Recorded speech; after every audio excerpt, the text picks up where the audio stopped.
கும்பமேளா நடக்கிற அந்த அந்த ரயில் நிலையத்தை மூடி 12 நாள் ஆச்சு. மக்கள் அங்கே இத்தனை கோடி மக்கள் அங்கே போகிறாங்களா, அவங்க ரயில் ஏறணும்னா அந்த இடத்துல இருந்து 7 கிலோமீட்டர் அடுத்த ஊருக்கு நடந்து போகணும், அல்லது 10 கிலோமீட்டர் பின்பக்க ஊருக்கு நடந்து போகணும்.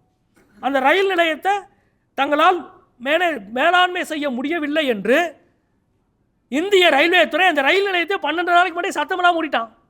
இப்போ இங்கிட்டு நடந்து போய் சாகு அல்லது இங்கிட்டு நடந்து போய் சாகு. இதுதான் மோடி சிவபக்தர்களுக்கு ஆற்றுகிற அருள். எத்தனை மரணங்களை நீங்கள் ஆன்மீக பெரியவர்களுக்கு கொடுத்து கொண்டே இருக்கிறீர்கள். நம்பிக்கை வேறு, அவரவர்களின் நம்பிக்கை அவரவர்கள் வாழ்க்கையிலிருந்து கொடுக்கிற பாடம்.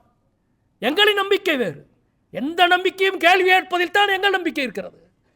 அதுதான் பகுத்தறிவு. நம்பிக்கைவாதிகளை ஒருபோதும் நாங்கள் கொச்சைப்படுத்த மாட்டோம். இதயமற்ற மக்களின் இதயம் ஏக்க பெருமூச்சு என்று மார்க்ஸ் சொன்ன வரிகளுக்கு இணையான தத்துவ வார்த்தை எந்த மதத்தலைவனும் சொன்னது கிடையாது. எவ்வளவு மோசமான ஒரு வேலை நடந்தது கும்பமேளாவை வைத்து. இவ்வளவு மோசமான ஒரு ரயில்வே துறை இந்திய வரலாற்றிலே கிடையாது.